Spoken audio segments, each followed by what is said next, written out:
Quand on ouvre les archives poussiéreuses du tribunal de Flandre occidentale, on trouve quelque chose d'étrange. Des documents préliminaires, datés du 18 novembre 1998, qui allaient mener à la vente finale 6 ans plus tard, dont les clauses principales ont été noircies à l'encre indélébile. Les pages manquent, les signatures sont floues, et le nom du véritable acheteur n'apparaît nulle part. Pendant 24 ans, personne n'a osé poser la question qui brûle les lèvres de tous ceux qui ont grandi en Belgique. Qui a vraiment forcé Bobbejaan Schopen à vendre son parc de rêve? Pas une vente ordinaire, une amputation, un cœur arraché d'une poitrine encore battante. Et les documents qui auraient pu révéler la vérité, ils ont disparu comme par magie, emportés dans les coffres-forts de gens puissants qui avaient tout intérêt à ce que le monde ne sache jamais ce qui s'était vraiment passé dans les coulisses de ce qui semblait être un simple transfert des propriétés.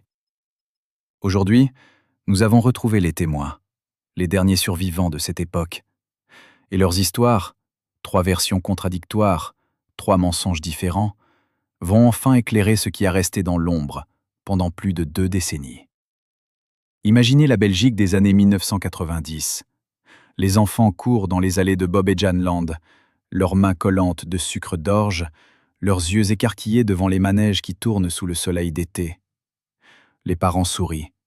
Ils pensent que ce bonheur est éternel, que cet homme, ce magicien en costume blanc, avec son sourire de star de cinéma, a créé un paradis qui ne disparaîtra jamais. Bobbejaan Schopen n'était pas qu'un chanteur. C'était une institution. Une légende vivante. Un homme qui avait traversé les décennies en restant jeune, en restant aimé, en restant intouchable. Mais en 1998, quelque chose s'était brisé. Les premiers signes étaient subtils. Les journalistes remarquaient que Bobbejaan paraissait fatigué lors de ses dernières apparitions publiques. Son sourire semblait forcé. Ses mains tremblaient légèrement quand il tenait le microphone. Les rumeurs commençaient à circuler dans les cafés de Bruxelles et d'Anvers. Des murmures sur des dettes, sur des créanciers qui frappaient à la porte, sur des contrats signés dans des moments de faiblesse. Mais personne ne voulait vraiment y croire.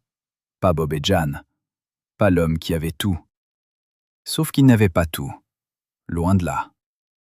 Ce que le public ignorait, c'est que depuis le début des années 1990, Bobbejaan était pris dans un étau financier qui se resserrait chaque jour davantage.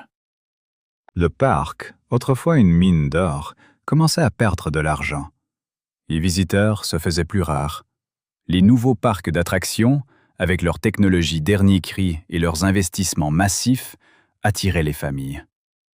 Bobbejaanland, avec son charme rétro et ses attractions vieillissantes, devenait un dinosaure. Et les dinosaures, dans le monde des affaires, ne survivent pas longtemps. Mais ce n'était que la moitié de l'histoire. L'autre moitié, celle que personne ne connaît vraiment, c'est ce qui s'est passé dans les bureaux fermés, loin des regards. C'est là que les vrais prédateurs attendaient. Des hommes en costume gris qui parlaient de rendement sur investissement et de restructuration d'actifs. Des banquiers qui avaient prêté de l'argent à Bobbejaan à des taux qui auraient fait rougir un usurier. Des créanciers qui avaient des contrats signés dans des moments où Bobbejaan était peut-être trop fatigué, trop déprimé, ou, selon certains témoins de l'époque, trop affaibli pour vraiment comprendre ce qu'il signait. Et puis, il y avait les autres, les gens proches, les associés, les membres de la famille. Ceux qui auraient dû le protéger, mais qui, selon certains témoins, l'ont plutôt poussé vers le précipice. 3 versions de cette histoire circulent depuis 1998. 3 mensonges différents. 3 façons de raconter comment un homme a perdu son empire. La première version, c'est celle des créanciers. Selon eux, Bobbejaan avait simplement trop dépensé. Il vivait au-dessus de ses moyens. Le parc ne générait plus assez de revenus. Les dettes s'accumulaient. Il n'y avait pas d'autre choix que de vendre. C'était une question de mathématiques simples. Pas de drame, pas de conspiration. Juste la réalité économique qui rattrape un homme qui a refusé de voir la vérité en face. Mais les témoins que nous avons interrogés ne croient pas à cette version. Pas vraiment. Parce que la deuxième version, celle que murmurent les anciens employés du parc, les gens qui ont travaillé aux côtés de Bob et Jan pendant des années, raconte une histoire très différente. Une histoire de chantage. Une histoire de documents secrets. Une histoire de contrats signés sous la menace. Avec des clauses si draconiennes qu'elles auraient dépouillé Bob et Jan de tous ses droits, de toute sa liberté, de tout ce qui faisait de lui un homme libre. Et puis il y a la troisième version, la plus sombre, la plus terrifiante. Celle que personne ne veut vraiment énoncer à haute voix, mais que tout le monde soupçonne. Celle qui part de trahison, de quelqu'un de très proche, de quelqu'un en qui Bob et Jan avaient confiance, de quelqu'un qui a vendu son secret, son rêve, son héritage, pour une poignée de millions. Mais avant de nous plonger dans ces trois versions, il faut d'abord comprendre qui était vraiment Bob Jan Schöppen. Pas la légende, pas l'icône, l'homme. Le vrai homme, avec ses faiblesses, ses peurs, ses démons. Bob Jan Schöppen est né en 1923 dans une petite ville de Flandre. Son père était ouvrier, sa mère était couturière. Il n'y avait pas d'argent. Il n'y avait que des rêves. Et Bob Jan rêvait plus fort que quiconque. Il a commencé sa carrière comme chanteur dans les années 1940. À cette époque, la Belgique était un pays ravagé par la guerre, affamé, traumatisé. Les gens avaient besoin de rêves. Ils avaient besoin de quelqu'un qui leur dise que la vie pouvait être belle, que la musique pouvait guérir les blessures, que l'amour était possible, même après l'horreur. Bob Jan leur a donné tout cela. Sa voix était chaude, riche, envoûtante. Ses chansons parlaient d'amour, de nostalgie, de rêves perdus. Il portait des costumes blancs immaculés qui brillaient sous les projecteurs. Il souriait comme un prince de conte de fées, et les femmes tombaient à ses pieds. Les hommes voulaient être lui. Les enfants rêvaient de lui. Pendant des décennies, Bob Jan a régné sur la scène belge. Il a enregistré des centaines de chansons. Il a donné des milliers de concerts. Il a voyagé à travers l'Europe, l'Amérique du Sud, l'Afrique. Partout où il allait, les foules se pressaient pour le voir. Les journalistes écrivaient des articles dithyrambiques. Les producteurs se battaient pour travailler avec lui. Et puis, à la fin des années 1950, il a eu une idée. Une idée qui allait le rendre encore plus riche, encore plus puissant, encore plus aimé. Il allait créer un parc d'attractions.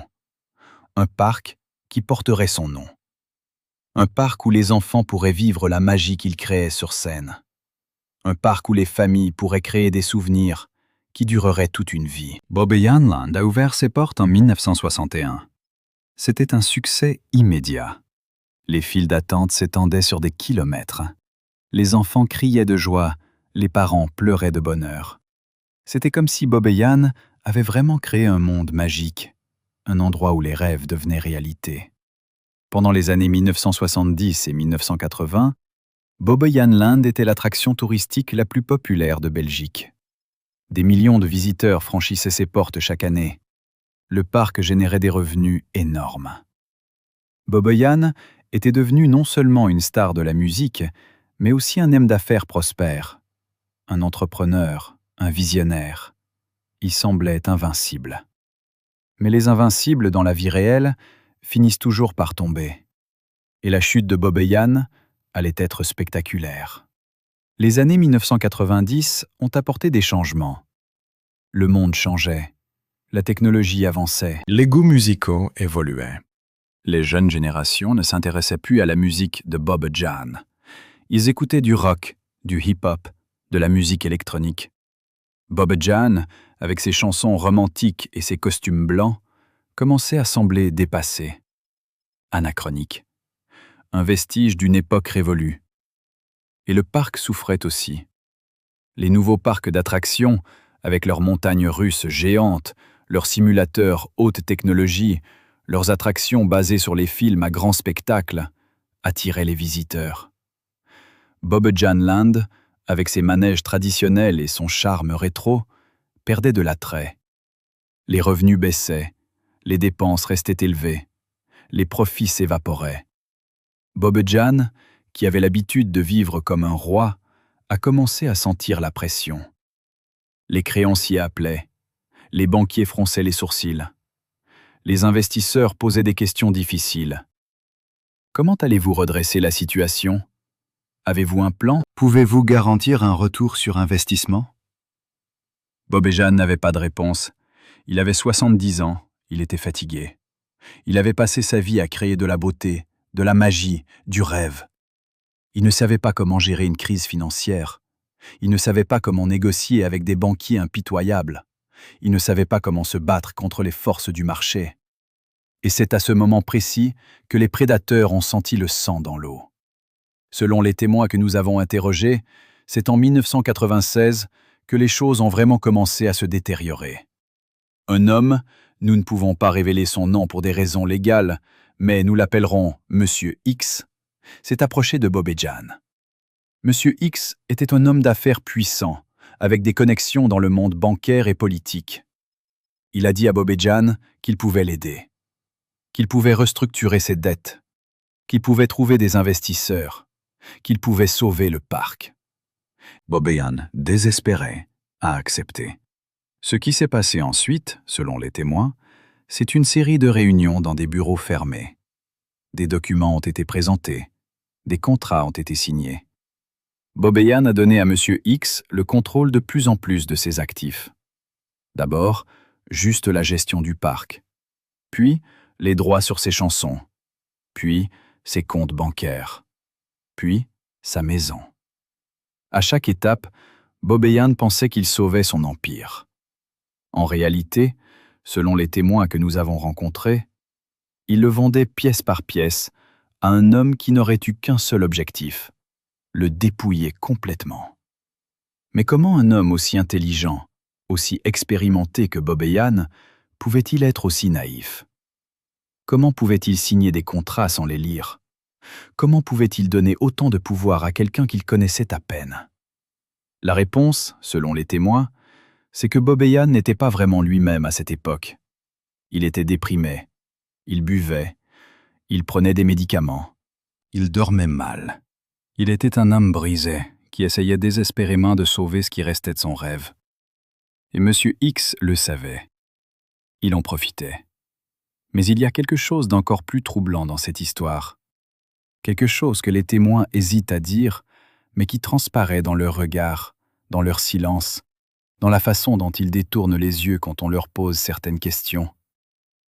Il y avait quelqu'un d'autre impliqué, quelqu'un de très proche de Bobejan, quelqu'un en qui il avait confiance, quelqu'un qui aurait pu le protéger, mais qui, au lieu de cela, l'a trahi.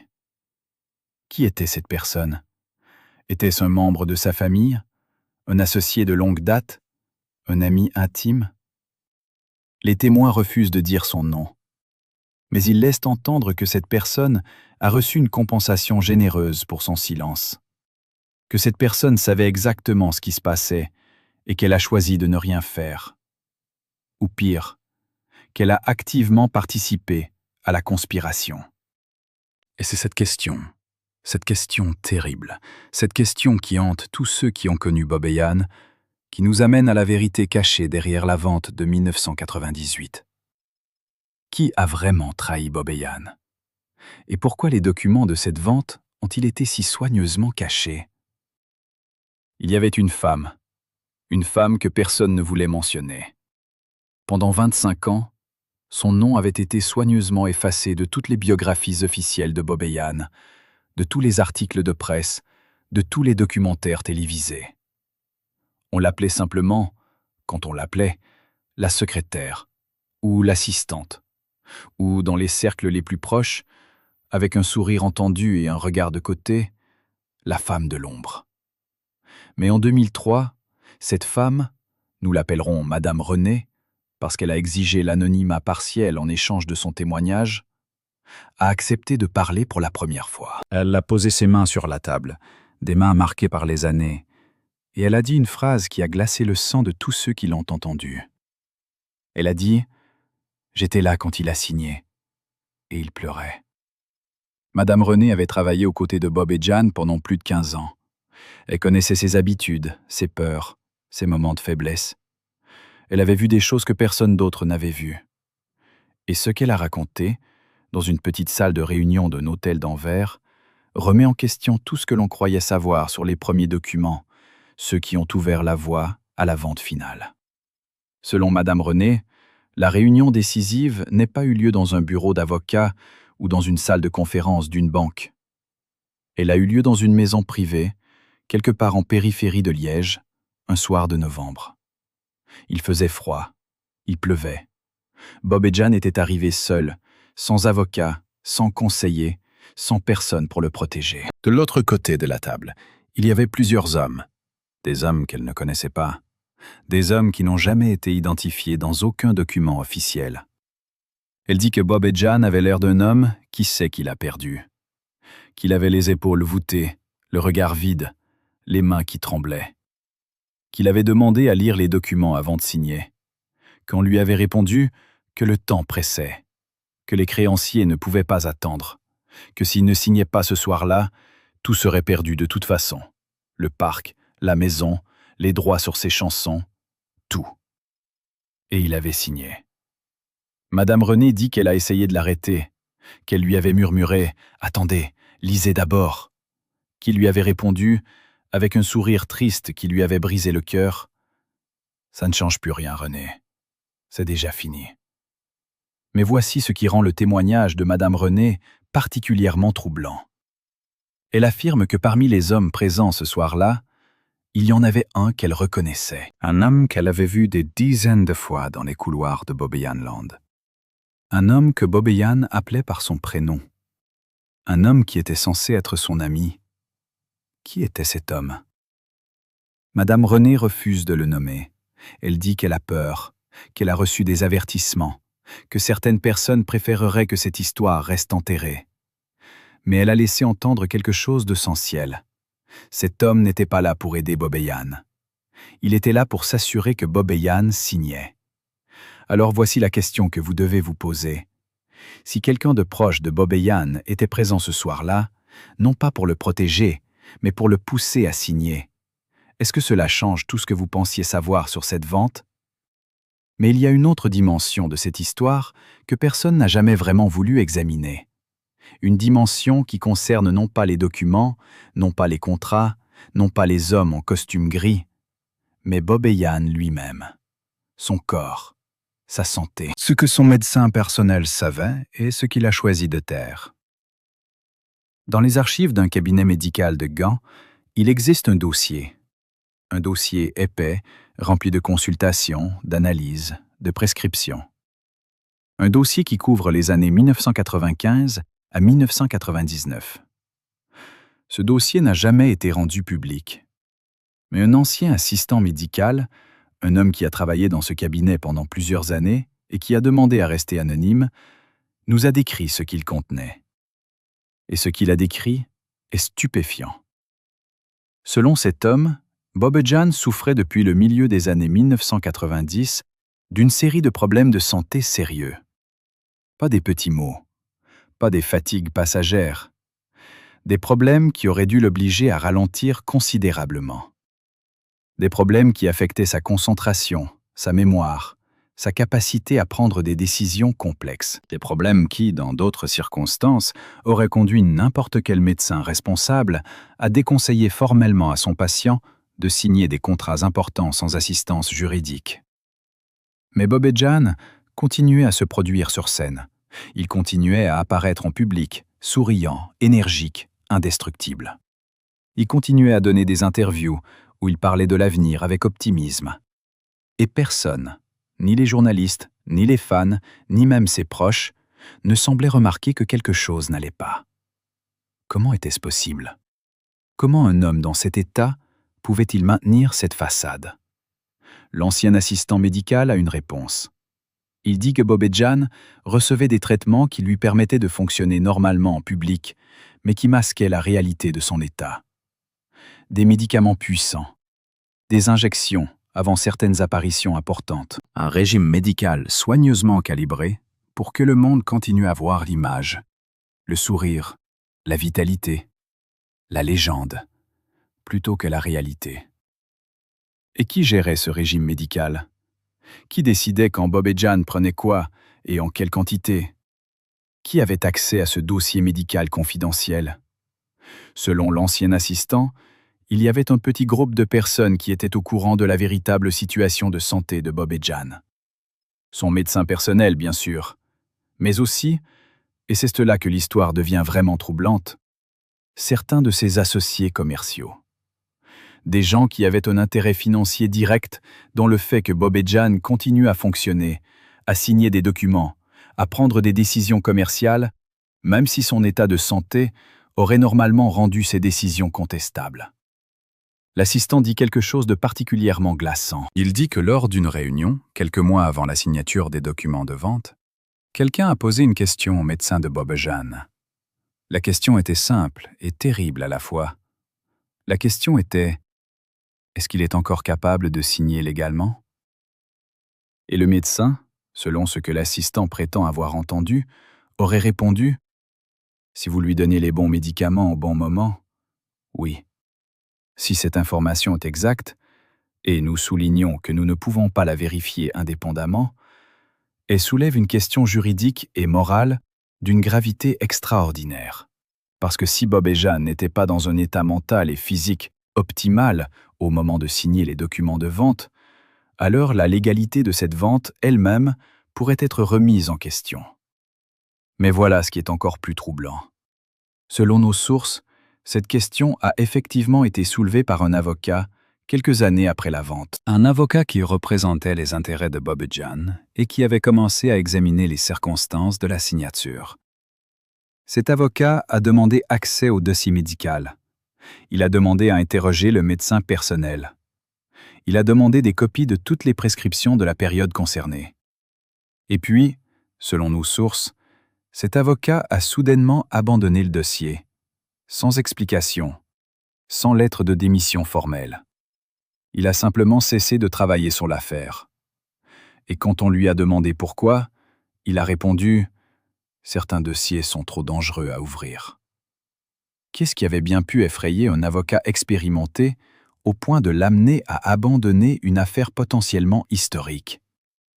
Qu'avait-il découvert, ou qu'on lui avait montré, pour qu'il décide que sa sécurité valait plus que la vérité?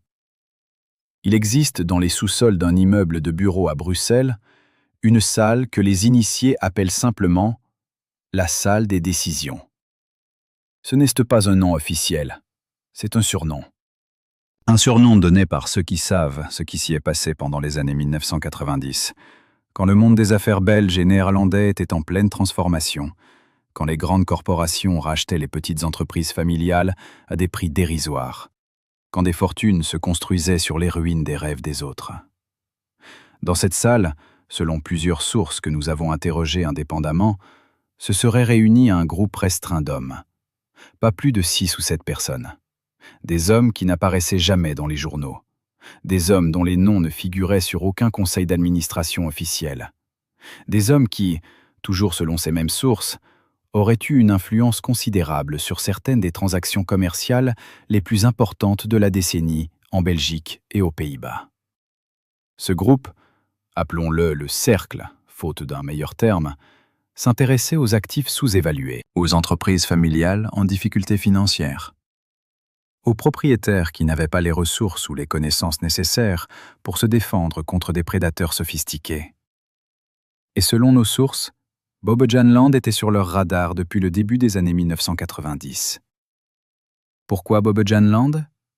Parce que le parc représentait quelque chose d'extraordinairement précieux. Pas seulement les manèges, les attractions, les infrastructures, mais le terrain. Des dizaines d'hectares de terrain en Flandre, dans une région en plein développement économique.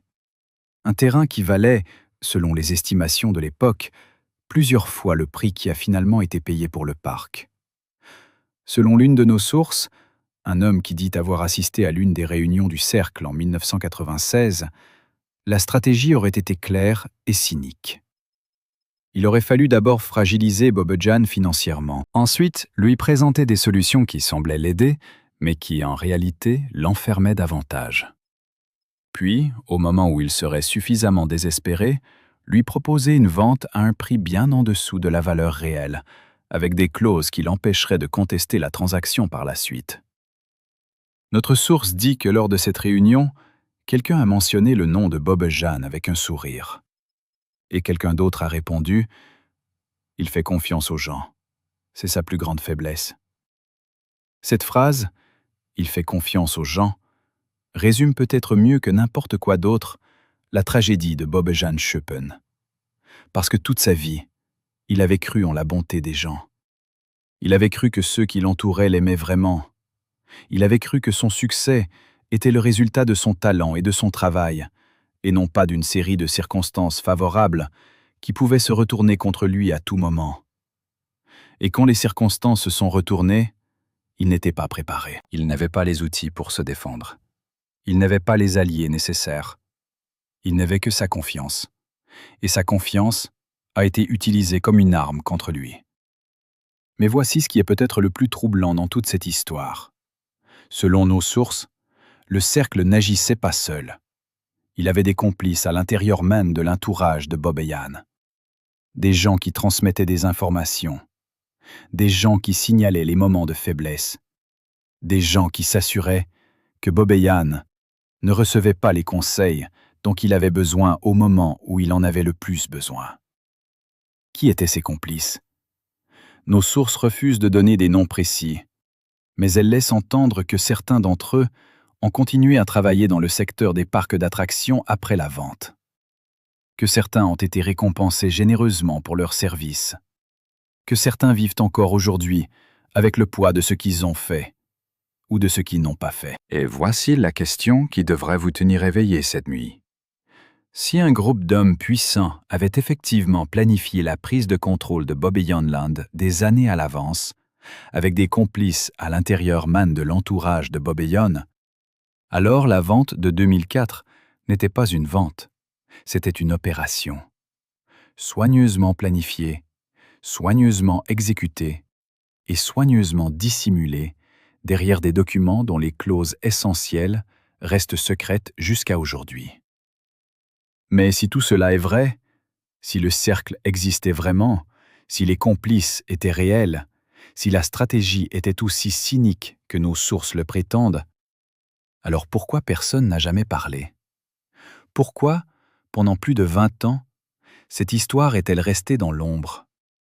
Et surtout, qui avait suffisamment de pouvoir pour s'assurer que la vérité ne sorte jamais? Mais le silence a ses limites. Et parfois, ce sont les objets, pas les hommes, qui parlent les premiers. Dans le bureau personnel de Bob-Jane, celui qu'il gardait verrouillé à double tour dans sa maison de Lichtart, il y avait une vitrine. Une vitrine en bois de chêne, avec des portes en verre biseauté, que sa femme Josée avait fait fabriquer sur mesure dans les années 1970. À l'intérieur, Bob-Jane conservait ce qu'il appelait ses trésors. Pas des bijoux, pas des lingots d'or, mais des souvenirs. Un harmonica rouillé que son père lui avait offert quand il avait 7 ans, une mèche de cheveux de sa mère, enveloppée dans du papier de soie jaunie, un programme de son tout premier concert en 1943 avec les coins cornés et une tache de café. Et au centre de cette vitrine, posé sur un coussin de velours bordeaux comme une relique sacrée, il y avait un objet que Bob-Jane ne laissait personne toucher. Une petite médaille de la Vierge Marie, en argent noirci par le temps, accrochée à une chaîne si fine qu'elle semblait pouvoir se briser au moindre souffle. Cette médaille, selon les proches qui ont accepté de témoigner, était bien plus qu'un bijou pour Bob-Jane. C'était un talisman, un bouclier invisible, un lien avec quelque chose de plus grand que lui, quelque chose qui le protégeait des forces obscures qu'il sentait rôder autour de son empire. Sa mère la lui avait glissé dans la poche le jour de son premier concert, en lui murmurant à l'oreille « Tant que tu la portes, rien ne pourra t'arriver. » Et Bob-Jane, cet homme rationnel, cet entrepreneur avisé, cet artiste qui avait traversé un demi-siècle de succès, y croyait. Il y croyait avec la ferveur d'un enfant qui refuse de grandir. Chaque matin, avant de quitter sa maison, il prenait la médaille dans la vitrine, l'embrassait 3 fois, toujours 3 fois, jamais 2, jamais 4, et la glissait dans la poche intérieure gauche de sa veste. Chaque soir, en rentrant, il la replaçait sur le coussin de velours. Ce rituel n'avait jamais changé en 50 ans. José racontait en riant que même lors de leur nuit de noces, Bob et Jan avaient posé la médaille sur la table de chevet avant d'éteindre la lumière. Mais en 1997, quelque chose a changé. Un ancien jardinier de la propriété de Lichtart, un homme discret qui avait travaillé pour la famille pendant plus de 12 ans, raconte qu'un matin de septembre, il a entendu un cri venant de l'intérieur de la maison. Un cri qui n'avait rien d'humain, dit-il. Un cri d'animal blessé. Il s'est précipité vers la porte d'entrée et a trouvé Bob et John debout dans le couloir, en pyjama, le visage décomposé, les yeux rouges, les mains qui tremblaient si violemment qu'ils ne pouvaient pas tenir le cadre de la porte. La vitrine en chêne était ouverte. Le coussin de velours était là. Mais la médaille avait disparu. Bob et Jan a retourné la maison entière. Pendant 3 jours, il n'a ni mangé, ni dormi. Il a vidé les tiroirs, soulevé les tapis, déplacé les meubles. Il a interrogé chaque membre du personnel, chaque visiteur récent, chaque livreur. Personne n'avait rien vu. Personne n'avait rien touché. La médaille s'était volatilisée comme si elle n'avait jamais existé. Et c'est après cette disparition, selon le jardinier, que Bob et Jan a commencé à changer. Pas progressivement, brutalement. Du jour au lendemain, l'homme confiant et souriant s'est transformé en une ombre de lui-même. Il parlait de malédiction. Il disait que quelqu'un lui avait jeté un sort. Il disait que sans la médaille, il était nu, vulnérable, condamné. Il a commencé à consulter des voyantes, d'abord 1, puis 2, puis 3.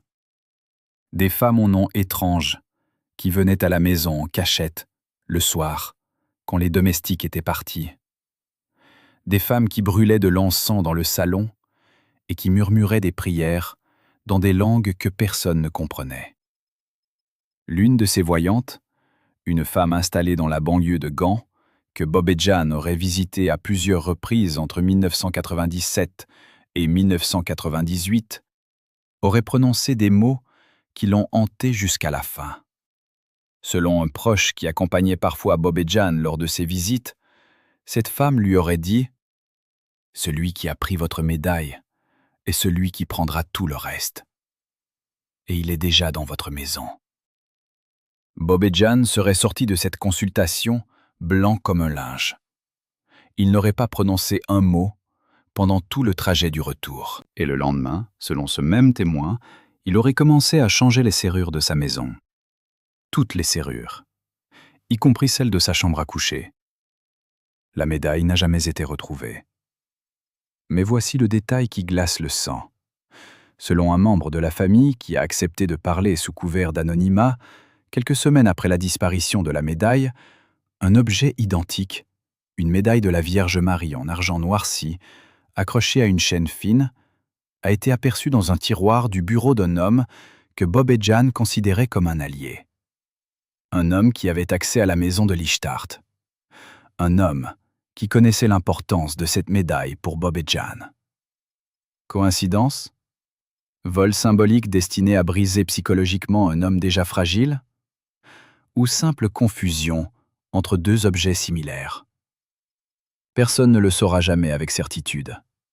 Mais ce qui est certain, c'est qu'après la disparition de cette médaille, Bob et Jan n'étaient plus le même homme. Et c'est cet homme diminué, superstitieux, terrorisé par des forces invisibles, qui allait s'asseoir à la table des négociations quelques mois plus tard pour signer les documents qui allaient lui arracher le cœur. Alors posez-vous cette question. Si quelqu'un avait volontairement pris cette médaille pour affaiblir Bob et Jan, pour le rendre vulnérable, pour le pousser dans les bras de la superstition et de la peur, au moment précis où il avait besoin de toute sa lucidité, est-ce que cette personne n'était pas, en fin de compte, le véritable architecte de sa chute ? Mais avant que Bob et Jan ne signent les papiers qui allaient le détruire, il y avait une autre nuit.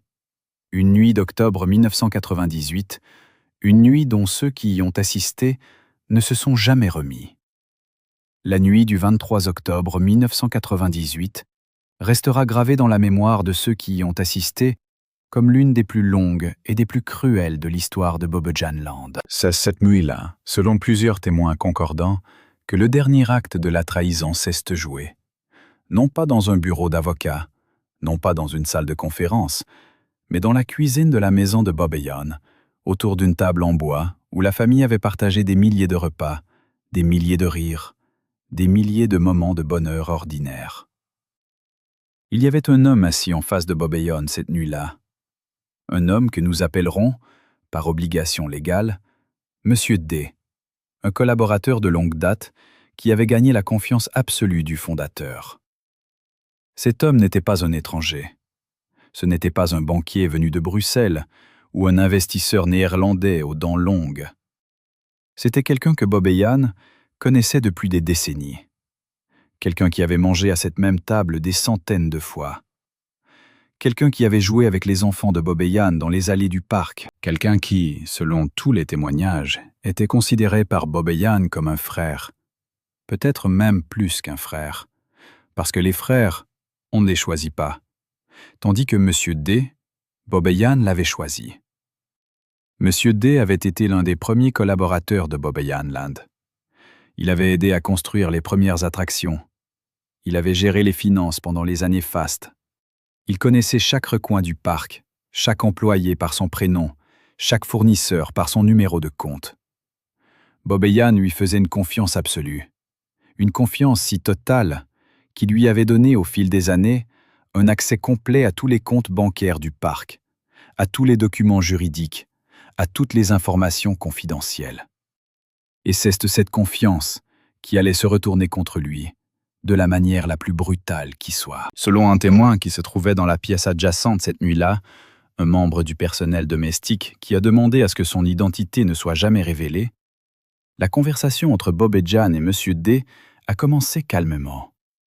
Monsieur D parlait d'une voix douce, presque paternelle, bien qu'il fût plus jeune que Bobejan de plusieurs années. Il expliquait que la situation financière était désespérée, que les créanciers allaient saisir le parc dans les semaines à venir, que la seule solution, la seule, était de vendre maintenant, à des conditions qui, certes, n'étaient pas idéales, mais qui permettraient au moins à Bobejan de conserver sa maison et une partie de ses droits musicaux. Bobejan écoutait. Il ne disait rien. Ses mains étaient posées à plat sur la table, immobiles pour une fois, comme si toute l'énergie avait quitté son corps. Et puis, Monsieur D a sorti un dossier épais, relié en cuir noir, avec des onglets colorés qui dépassaient sur le côté. Il l'a posé sur la table et l'a ouvert à une page précise. Et il a dit, selon le témoin qui écoutait derrière la porte, une phrase qui a fait basculer la soirée dans l'horreur. Il a dit « Bobejan, si tu ne signes pas ce soir, ils vont tout prendre. Mais si tu signes, je te promets que je veillerai sur le parc, que ton nom restera, que rien ne changera. Je te le promets sur la tête de mes enfants. » Bobejan aurait levé les yeux vers lui, et dans ce regard, selon le témoin, il y avait quelque chose de terrible, un mélange de confiance résiduelle et de doute naissant, comme un homme qui sent qu'on lui ment, mais qui n'ait plus la force de chercher la vérité. Il a signé.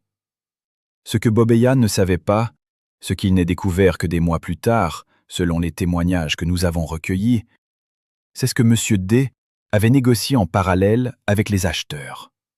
Pas pour protéger les intérêts de Bobejan, pour protéger les siens. Selon des documents que nous avons pu consulter, des documents qui n'ont jamais été rendus publics, Monsieur D aurait reçu une commission substantielle pour avoir facilité la vente. Une commission dont le montant exact reste inconnu, mais que plusieurs sources estiment à plusieurs centaines de milliers de francs belges de l'époque. En d'autres termes, l'homme en qui Bobejan avait le plus confiance au monde, l'homme qu'il considérait comme un frère, l'homme à qui il avait confié les clés de son empire, cet homme l'avait vendu, littéralement.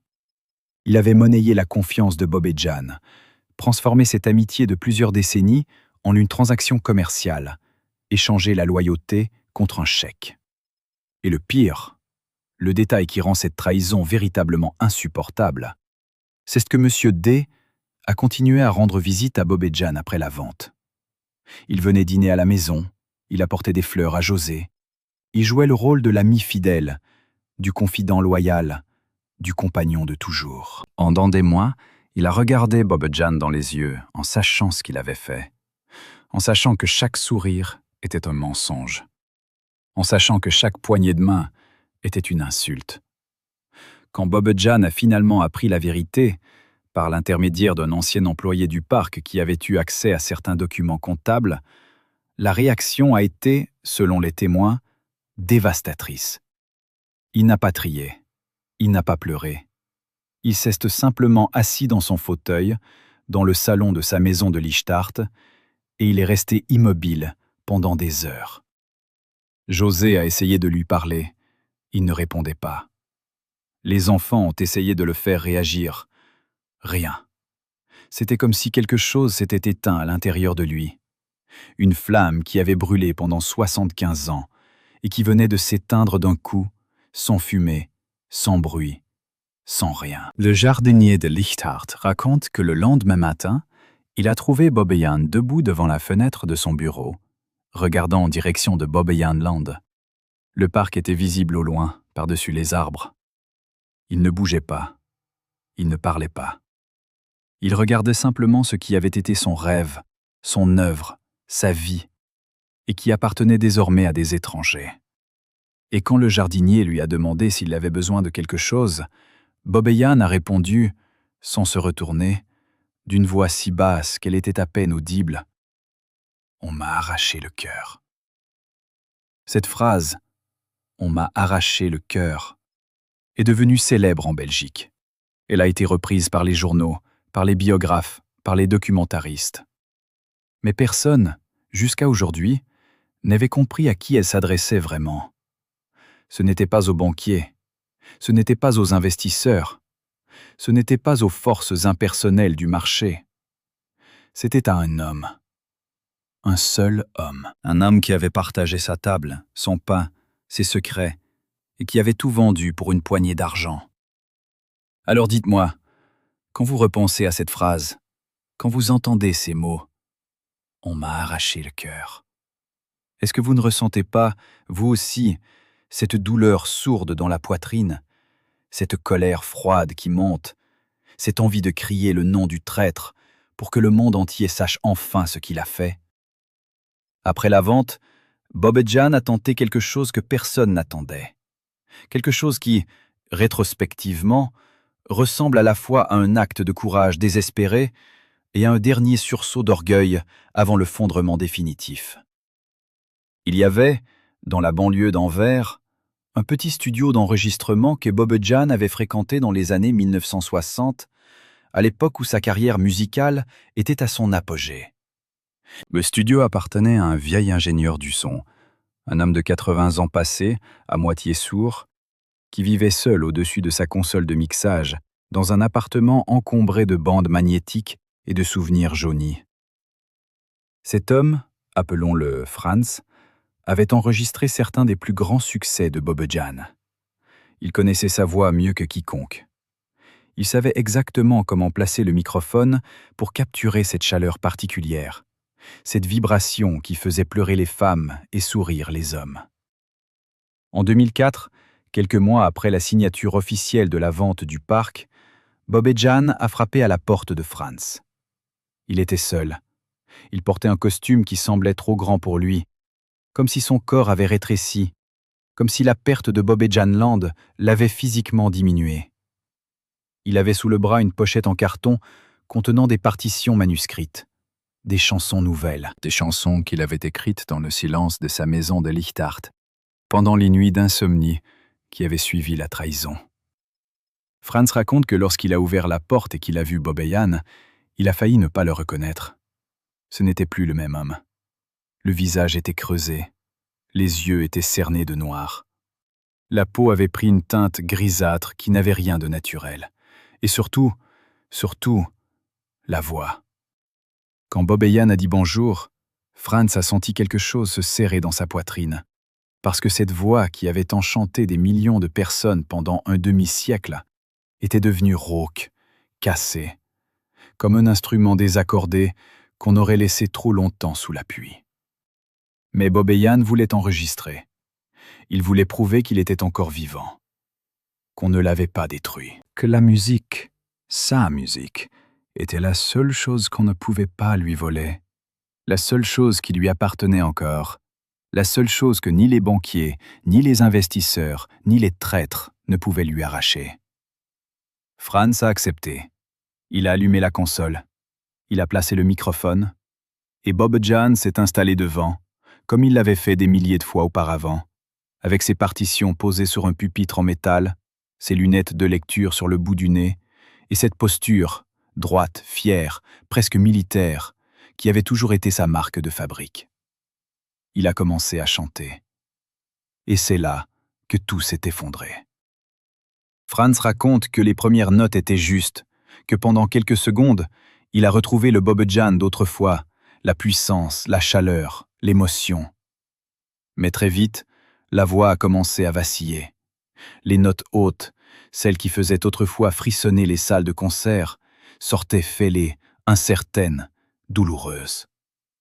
Bob Jan s'est arrêté. Il a bu un verre d'eau. Il a recommencé. Même résultat. Il s'est arrêté encore. Il a fermé les yeux. Il a serré les poings. Et il a recommencé une troisième fois, avec une détermination qui faisait mal à voir, comme un boxeur qui se relève après un coup d'assommoir en sachant qu'il va tomber encore. La troisième tentative a été pire que les deux premières. La voix se brisait sur chaque note. Les mots sortaient déformés, méconnaissables. Et à un moment, Franz se souvient de l'instant exact parce qu'il regardait l'aiguille de l'indicateur de niveau qui oscillait faiblement. Bob Jan a oublié les paroles. Ses propres paroles. Les mots qu'il avait écrits lui-même, quelques semaines auparavant, dans la solitude de sa maison. Il les avait oubliés. Il se tut. Le silence dans le studio était assourdissant. Franz n'osait pas bouger. Il regardait Bob Jan à travers la vitre de la cabine d'enregistrement, et ce qu'il voyait lui brisait le cœur. Un vieil homme, debout devant un microphone, les bras le long du corps, les yeux fermés, les lèvres qui tremblaient, et des larmes qui coulaient silencieusement sur ses joues creusées. Bob Jan a fini par ouvrir les yeux. Il a regardé Franz à travers la vitre, et il a dit, d'une voix si basse que Franz a dû monter le volume de la console pour l'entendre. « Ils m'ont tout pris, Franz. Même ma voix. » Franz a éteint la console. Il est sorti de la régie. Il est entré dans la cabine. Et il a fait quelque chose qu'il n'avait jamais fait en 40 ans de carrière. Il a pris Bob Jan dans ses bras. Deux vieux hommes, debout dans un studio poussiéreux, qui pleuraient ensemble, sans dire un mot. Les bandes de cette session n'ont jamais été publiées. Franz les a gardées dans un tiroir fermé à clé, avec une étiquette sur laquelle il avait écrit au feutre noir « Ne jamais diffuser ». Selon lui, c'était la dernière volonté de Bob Jan.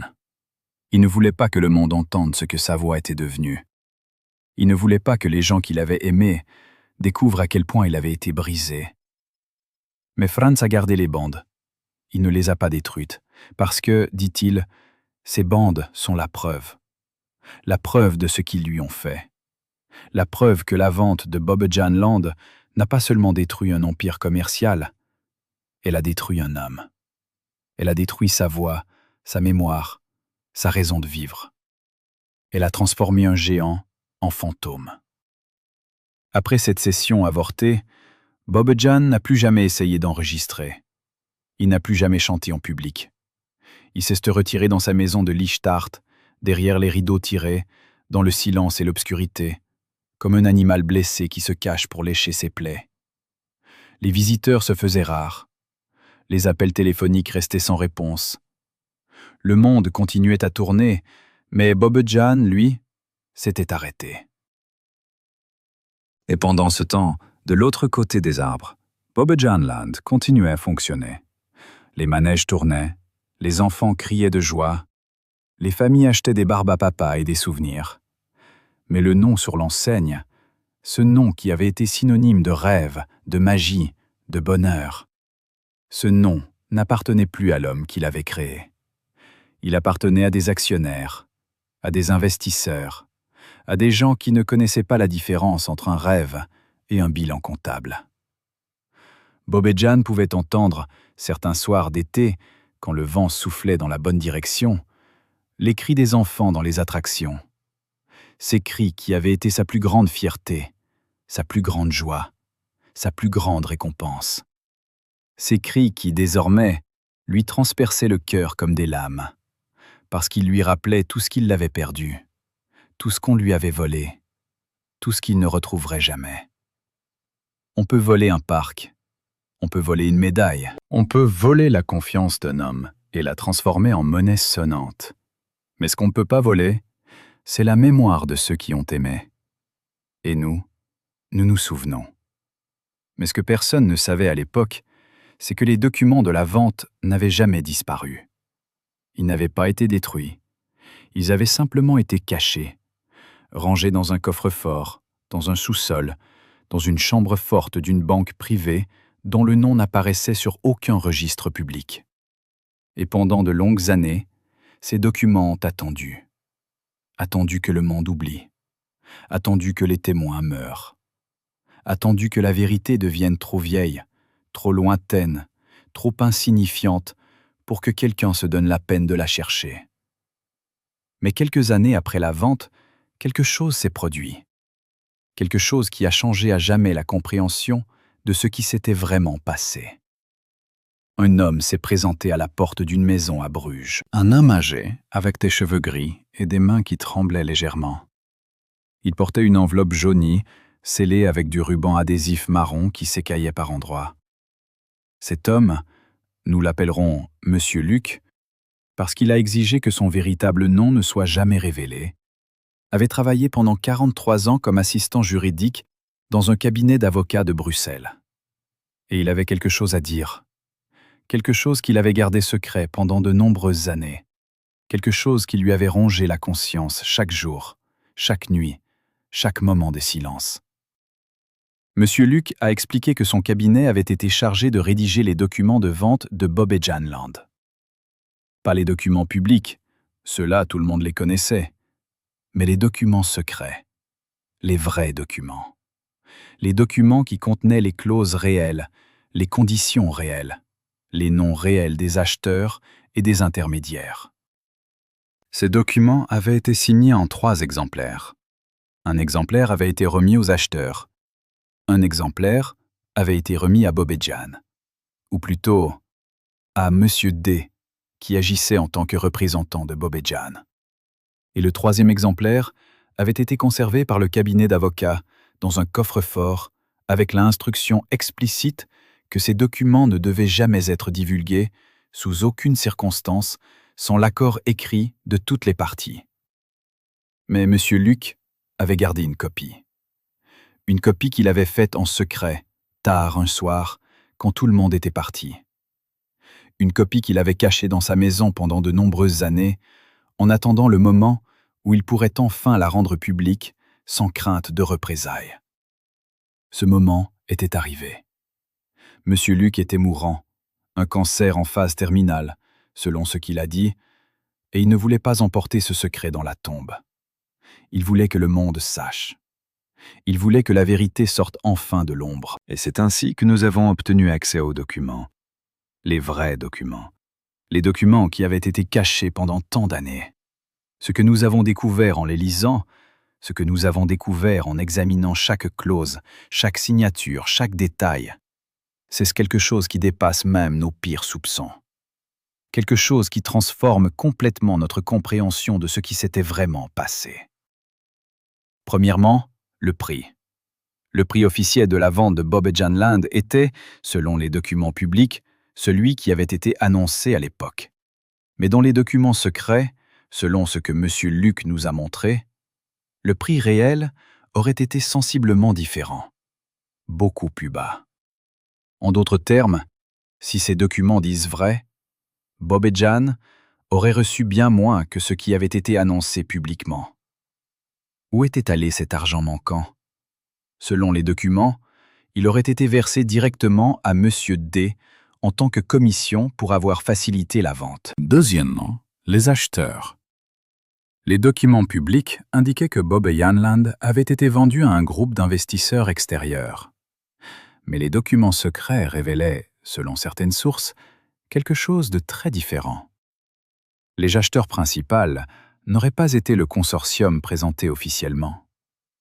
Des témoins affirment qu'une seule personne se cachait derrière une série de sociétés écrans pour dissimuler son identité. Et cette personne, toujours selon ces mêmes sources, était quelqu'un qui avait des connexions dans le monde des affaires belges. Quelqu'un qui aurait eu un intérêt personnel direct dans l'acquisition de Bob et Janland. Qui était cette personne? Les documents ne le disaient pas explicitement, mais il y avait des indices. Des références à des réunions antérieures, des mentions de conversations téléphoniques, des allusions à des accords verbaux qui avaient précédé la signature officielle. Et en mettant tous ces indices ensemble, en croisant les dates, les noms des sociétés, les numéros de compte, nous avons commencé à comprendre qui aurait pu être vraiment derrière cette acquisition. Et c'est là que l'histoire devient véritablement troublante. Parce que, selon des rumeurs persistantes et plusieurs témoignages recueillis au fil des années, l'acheteur principal de Bob et Janland n'aurait pas été un homme d'affaires ordinaire. Des sources affirment qu'il s'agissait de quelqu'un qui avait des connexions avec le monde politique. Quelqu'un qui aurait eu des intérêts dans plusieurs autres parcs d'attractions en Europe.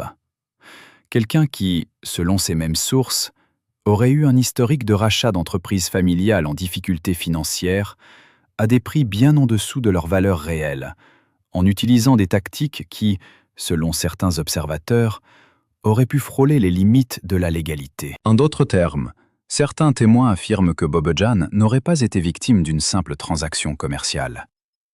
Il aurait été victime d'une opération soigneusement planifiée par quelqu'un qui savait exactement comment exploiter ses faiblesses, comment le manipuler, comment le forcer à vendre à un prix qui ne représentait qu'une fraction de la valeur réelle de son empire. Nous ne pouvons pas affirmer cela avec certitude, mais les indices sont troublants. Mais il y avait encore autre chose dans les documents, quelque chose qui était peut-être encore plus troublant que tout le reste. Il y avait une clause qui n'avait jamais été mentionnée publiquement.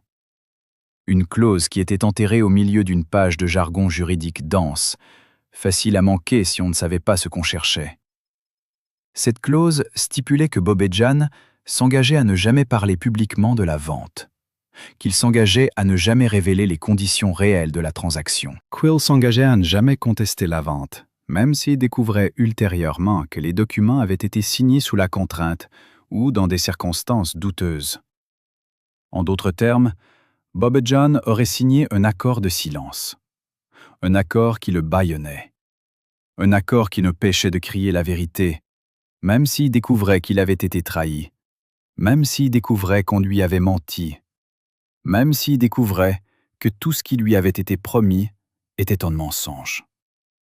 Et si Bob et Jan violaient cet accord de silence, alors, selon la clause, il serait tenu de rembourser la totalité de la différence entre le prix officiel et le prix réel.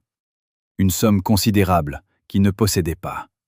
Une somme qui l'aurait ruiné complètement.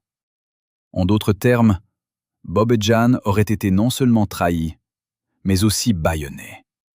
On lui aurait arraché son empire, et on lui aurait aussi enlevé le droit de parler de ce qui lui avait été fait. C'était, si ces témoignages sont exacts, une forme de pression psychologique parfaitement légale, parfaitement calculée, parfaitement cruelle. Quand M. Luc nous a montré cette clause, nous avons compris pourquoi Bob et Jan n'avaient jamais parlé, pourquoi il s'était retiré dans le silence, pourquoi il avait passé les dernières années de sa vie à écouter, de loin, les cris des enfants dans le parc qui avait été son rêve, sans jamais pouvoir dire la vérité sur ce qui s'était vraiment passé. Il n'avait pas le choix. On lui avait enlevé ce choix. On lui avait enlevé sa voix. On lui avait enlevé son droit de parler. Et tout cela était légal. Tout cela était écrit noir sur blanc, dans des documents que personne n'avait jamais vus. Mais M. Luc avait gardé ces documents. Et maintenant, il les rendait publics. Maintenant, la vérité pouvait enfin sortir de l'ombre. Maintenant, le monde pouvait enfin comprendre ce qui s'était vraiment passé à Bobbejaanland. Avez-vous jamais pensé à ce que cela signifiait d'être bâillonné légalement, d'être forcé de garder le silence sur votre propre trahison, de devoir sourire en public, de devoir prétendre que tout allait bien, de devoir vivre avec le mensonge, jour après jour, année après année, jusqu'à ce que la mort vous libère enfin. Mais les documents secrets révélaient encore autre chose. Quelque chose qui nous a permis de comprendre, enfin, qui était vraiment Monsieur D. et pourquoi il aurait trahi Bob et John. Dans les marges des documents, dans les notes manuscrites que l'avocat avait prises pendant les négociations, il y avait une phrase.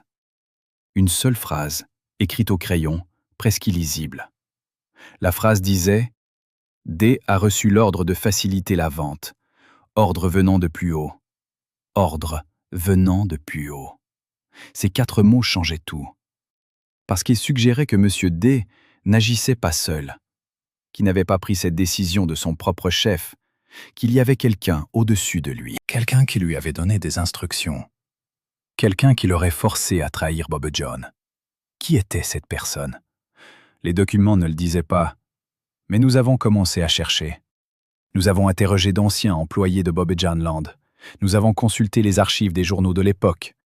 Nous avons parlé à des gens qui avaient connu Bobbejaan, qui avaient travaillé avec lui, qui avaient été témoins de sa chute. Et progressivement, une image a commencé à émerger. Des rumeurs persistantes évoquaient un homme qui aurait eu une influence considérable sur M. D. Un homme qui aurait eu des connexions dans le monde des affaires. Un homme qui aurait eu un intérêt personnel dans la vente de Bobbejaanland.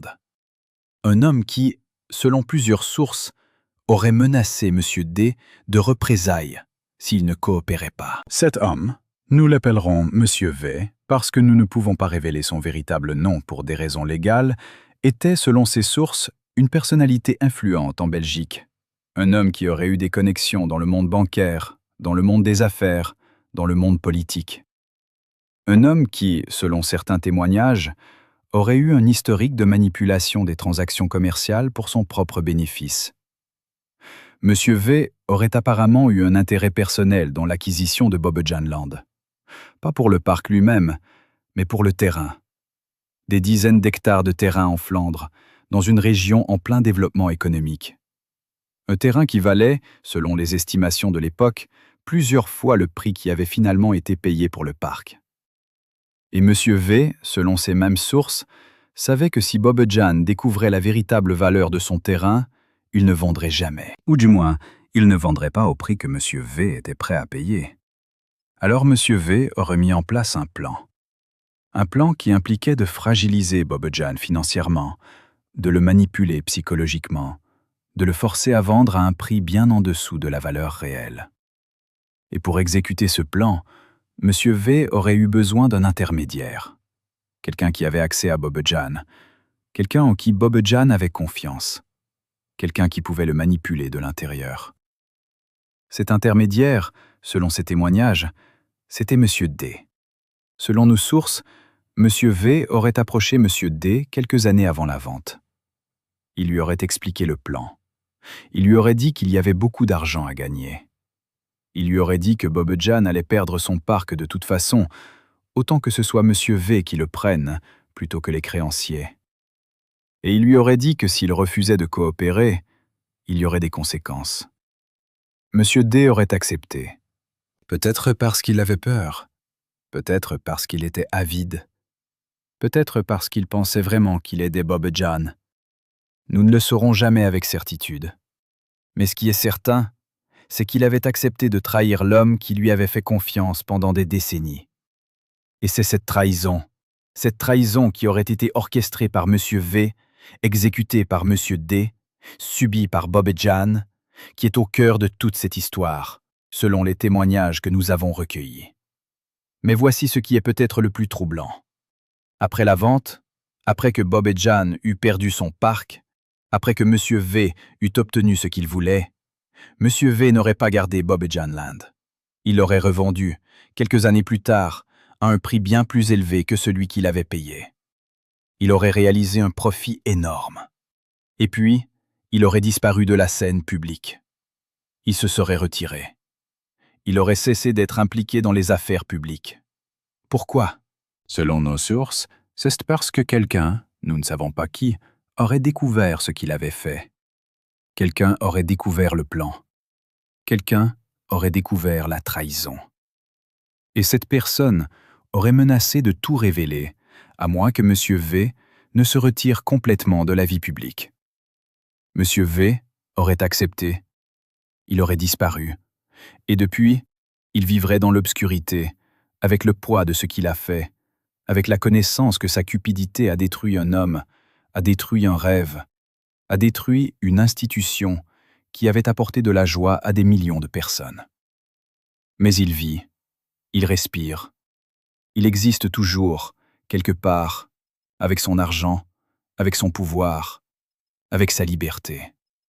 Tandis que Bob et John, lui, a passé les dernières années de sa vie dans le silence, dans la solitude, dans la douleur, incapable de parler de ce qui lui avait été fait, incapable de crier la vérité, incapable de se défendre. Est-ce que cela vous semble juste? Est-ce que cela vous semble équitable? Ou est-ce que vous ressentez, comme nous, cette rage froide, cette colère qui monte, cette envie de crier le nom du coupable pour que le monde entier sache enfin ce qu'il a fait? Bobojan a quitté ce monde le 17 mars 2010. Il avait 86 ans. Il était seul dans sa maison de Lichtart, assis dans son fauteuil préféré, regardant par la fenêtre en direction de Bobojanland. Le parc qui avait été son rêve, qui avait été son œuvre, qui avait été sa vie. José l'a trouvé le lendemain matin. Elle a appelé l'ambulance, mais il était trop tard. Son cœur avait cessé de battre. Et avec lui, s'était éteinte la dernière flamme d'une époque révolue. Les funérailles ont été grandioses. Des milliers de personnes se sont présentées pour rendre hommage à l'homme qui avait créé Bobojanland. Des politiciens ont prononcé des discours, des musiciens ont chanté ses chansons, des enfants qui avaient grandi dans son parc ont pleuré. Le monde a rendu hommage à la légende. Mais personne n'a parlé de la trahison. Personne n'a parlé de la vente. Personne n'a parlé de ce qui s'était vraiment passé. C'était comme si cette partie de sa vie n'avait jamais existé.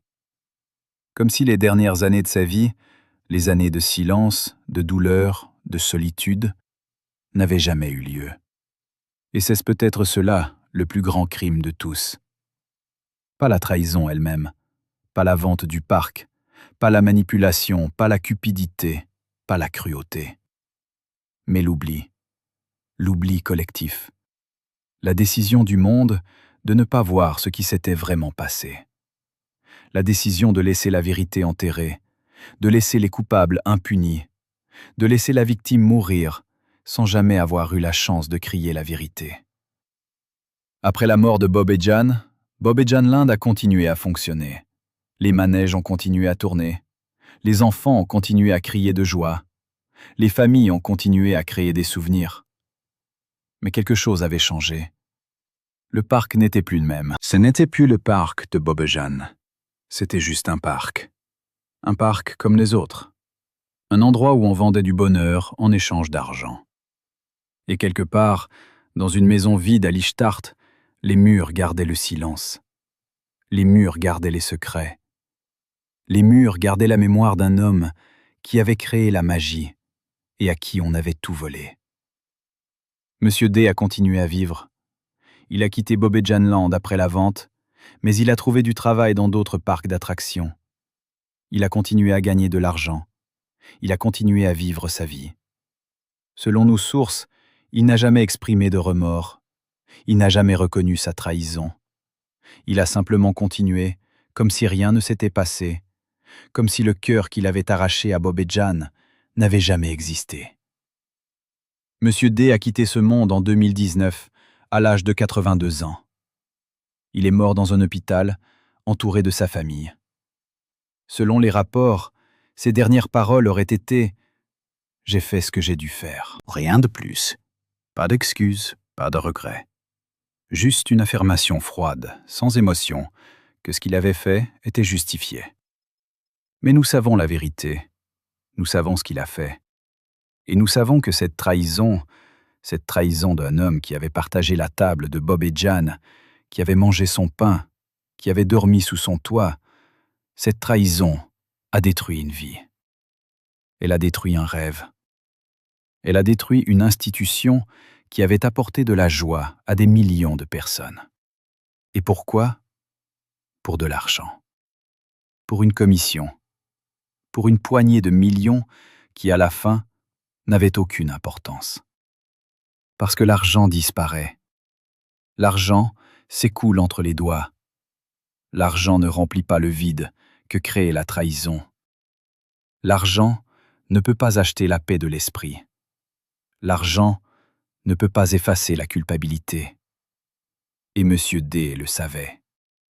Selon ceux qui l'ont connu à la fin de sa vie, il était un homme rongé par la culpabilité. Un homme qui ne pouvait pas regarder les enfants sans penser à Bob et John. Un homme qui ne pouvait pas entendre une chanson de Bob et John sans sentir une douleur sourde dans sa poitrine.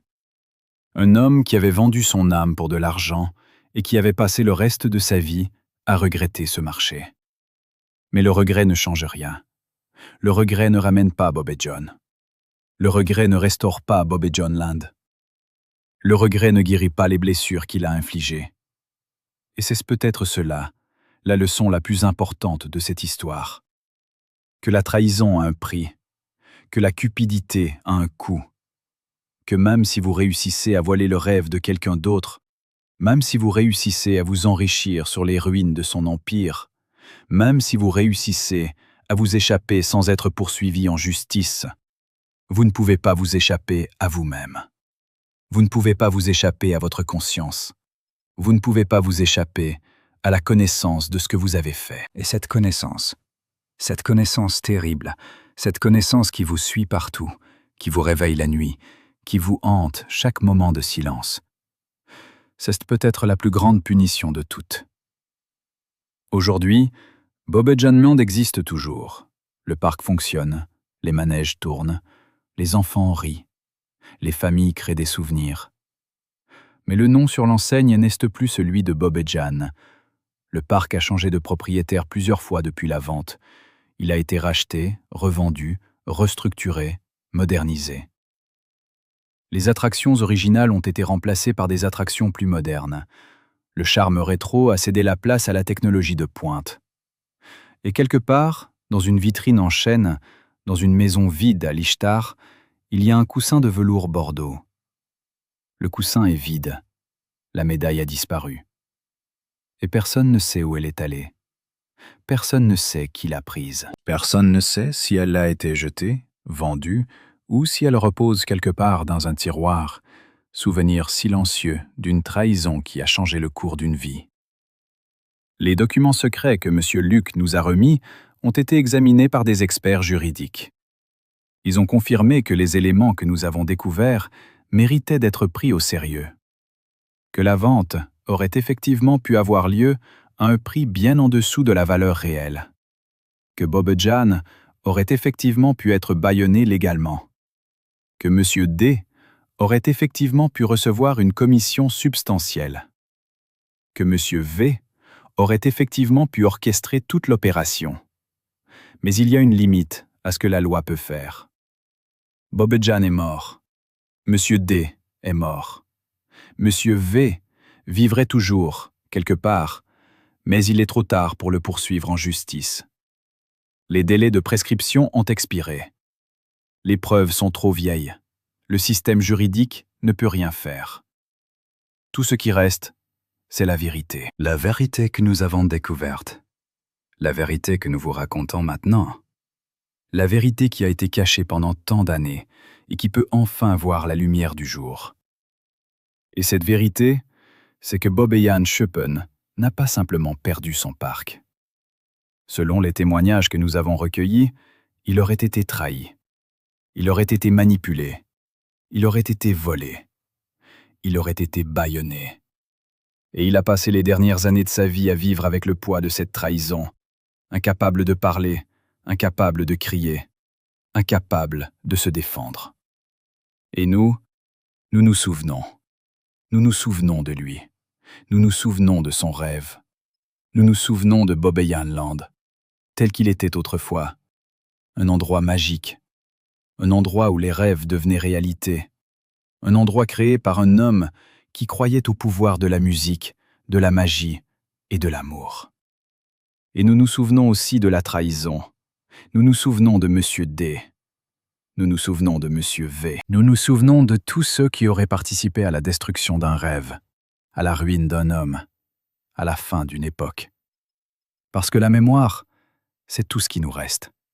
La mémoire, c'est notre seule arme contre l'oubli. La mémoire, c'est notre seule façon de rendre justice à ceux qui ont été trahis. Et tant que nous nous souvenons, Bobbejaan n'est pas vraiment mort. Tant que nous racontons son histoire, sa voix n'est pas vraiment éteinte. Tant que nous gardons la vérité vivante, la trahison ne peut pas rester cachée.